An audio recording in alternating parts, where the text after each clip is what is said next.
Good morning all of you. 12th class हम पढ़ रहे हैं राजा, किसान और नगर। ये हमारे इतिहास विषय का दो भाग है, जो कि हम इतिहास भाग 1 में पढ़ रहे हैं। इसमें हमने मौर्य साम्राज्य के बारे में देखा कि सर्वप्रथम मौर्य साम्राज्य में अशोक ने किस प्रकार से अपने सेना का संचालन करने के लिए अनेक प्रकार की समितियां बनाई थी। अब बात करें हम मौर्य साम्राज्य कितना महत्वपूर्ण था। देखा जाए तो जितने भी जो अभिलेख प्राप्त हुए हैं हमें, उन अभिलेखों से जो जानकारी प्राप्त होती है उसके आधार पर इस मौर्य साम्राज्य को कैसा माना जाता है, महत्वपूर्ण माना जाता है। इतिहासकार कहते हैं कि आरंभिक इतिहास की रचना मौर्य साम्राज्य का जो इतिहास है वो प्रमुख काल माना गया, क्योंकि इस प्रारंभ से इसकी सही जानकारी प्राप्त होती है अभिलेखों के कारण, इसलिए इसको महत्वपूर्ण माना जाता है। इस समय भारत ब्रिटिश साम्राज्य के अधीन एक औपनिवेशिक देश था। 19वीं सदी और आरंभिक की 20वीं सदी के भारतीय इतिहासकारों को प्राचीन भारत में ऐसे साम्राज्य की संभावना एक चुनौतीपूर्ण लगा। कारण क्या कि हम अंग्रेजों गुलाम थे, तो उस समय जब मौर्य साम्राज्य था तो वो मौर्य साम्राज्य किस प्रकार से विस्तृत रहा, उसका विस्तार कैसे हुआ, ये कैसा लग रहा है, उनको चुनौतीपूर्ण लग रहा है। इसलिए भी ये मान रहे हैं कि ये सब कैसा कार्य है, कठिन कार्य है।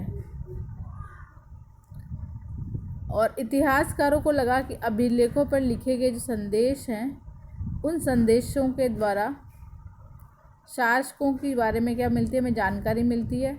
और परिश्रमी जो शासक हैं, या जो अशोक जो जिनको परिश्रमी शासक, महान शासक बताया गया है, वो अन्य शासकों के से अपेक्षा ज़्यादा कैसे थे, विनीत, नम्र थे। और अपने नाम के साथ साथ बड़ी उपाधियां भी जोड़ रखी थी, यानी नई नई उपाधियां उन्होंने क्या कर रखी थी, ग्रहण कर रखी थी।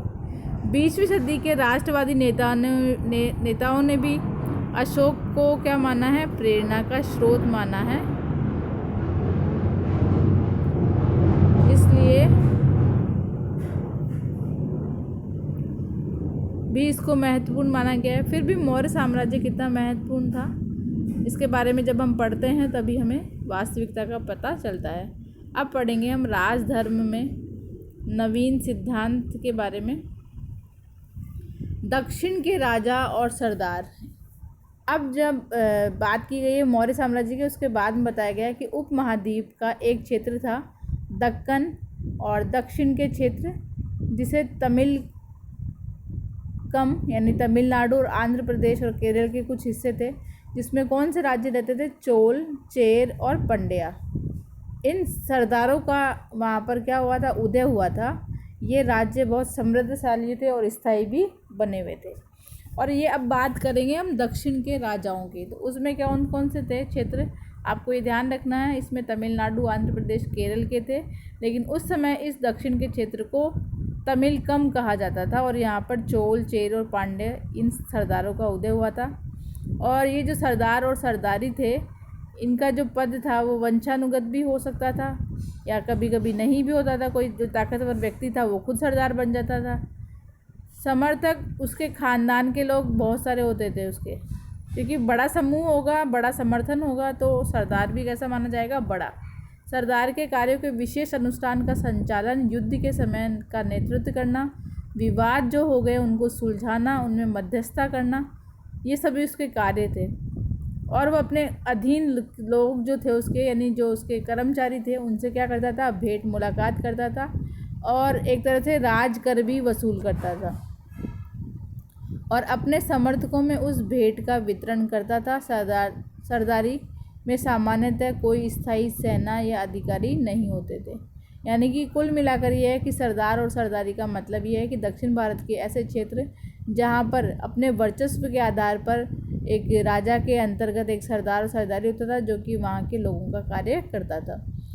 हमें इन राज्यों के बारे में विभिन्न प्रकार के जो स्रोत हैं, हमारे ऐतिहासिक स्रोत हैं, उनसे जानकारी मिलती है। उदाहरण के तौर पर प्राचीन तमिल जो संगम ग्रंथ हैं, ये आप ध्यान रखें कि जो इतिहास के जो ग्रंथ हैं वो तमिल ग्रंथ, वो क्या दे रहे हैं, हमें इसकी जानकारी दे रहे हैं, जिसको हम क्या कह रहे हैं, संगम ग्रंथ। और इन सरदारों का विवरण उनकी स्रोत की जानकारी में मिलती है। कई सरदार और राजा लंबी दूरी से व्यापार करते थे और राजस्व जुटाते थे, यानी कि राज कर जिसको हम बोलते हैं, टैक्स। इसके मध्य पश्चिम भारत के क्षेत्रों का शासन करने वाले सातवाहन, जिनका समय दूसरी शताब्दी से ईसा पूर्व से दूसरी शताब्दी तक था, और उपमहाद्वीप के पश्चिमोत्तर और पश्चिम शासन करने वाले मध्य एशियाई मूल शक शामिल थे। यानी 2 शासन थे इसमें जो कि बहुत लंबे समय तक चले। सबसे पहले कौन था? सातवाहन। उसके बाद कौन था? शक। ये दोनों, एक तो था आपके सातवाहन, दूसरा था शक शासक। और उनके सामाजिक उद्गम के बारे में जानकारी तो नहीं है, लेकिन जैसा हम सातवाहन शासकों के बारे में आगे और पढ़ेंगे, उसके आधार पर उन्होंने ऊंचे सामाजिक अस्तित्व का दावा जो है कई प्रकार से किया। उनके जो लेख आदि हैं, जो संग्रह हैं, उनसे हमें पता चलता है। अब बात करेंगे हम देविक राजा की। अभी हमने जो बात की थी वो था दक्षिण के राजा और सरदार। इसी में अब कुछ राजाओं को देविक राजा बताया जाएगा, उसके बारे में जानेंगे। राजाओं के लिए उच्च स्थिति प्राप्त करने का एक साधन था विभिन्न प्रकार के देवी देवताओं का जुड़ना, क्योंकि वो देवताओं से जोड़ते थे। सिक्कों पर हम देखेंगे ऐसा।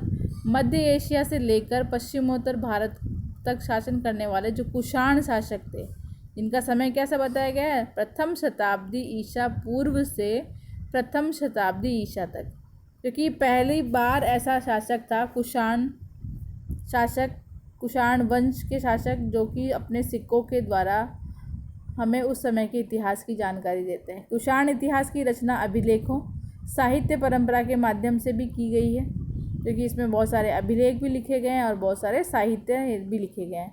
जिस प्रकार का राजधर्म को कुषाण शासकों ने प्रस्तुत करने की से सर्वोत्तम बनाने का प्रयास किया, जिसमें क्या थे? सिक्के और मूर्तियाँ, 2 चीज़ें हमें प्राप्त होती हैं। उत्तर प्रदेश में मथुरा के पास माट के एक देव स्थान पर कुषाण शासकों की बहुत बड़ी मूर्ति मिली है, लगाई गई थी उस समय। अफगानिस्तान के एक देव स्थान पर कई प्रकार की मूर्तियाँ मिली है। कुछ इतिहासकार इन मूर्तियों के जरिए कुषाण स्वयं को देवता के समान प्रस्तुत करना चाहते थे।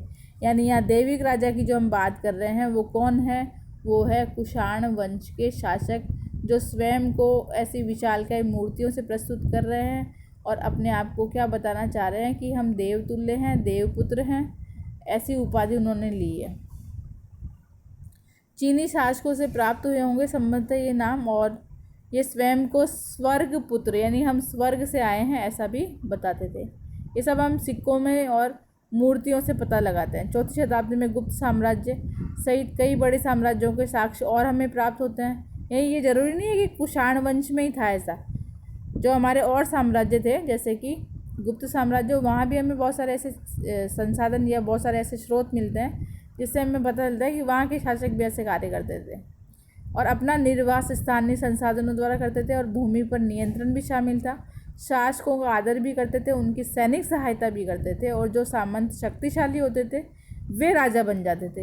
यानी एक समूह में कोई व्यक्ति है जो शक्तिशाली है, वो राजा बनेगा, और जो राजा दुर्बल होते थे वे बड़े शासकों के अधीन, यानी कि उनके बड़े शासक जो या बड़े राजा होते थे उनके अधीन जो दुर्बल शासक थे वो उसके अंदर रहते थे। गुप्त शासकों का इतिहास अगर हमें जानना है तो उस समय के साहित्य, उस समय के सिक्के, उस समय के अभिलेख, इनकी सहायता हम ले सकते हैं। साथ ही कवियों द्वारा अपने राजा या स्वामी की प्रशंसा में जो प्रशस्तियाँ लिखी हुई है उनसे भी हमें गुप्त शासन की जानकारी प्राप्त होती है।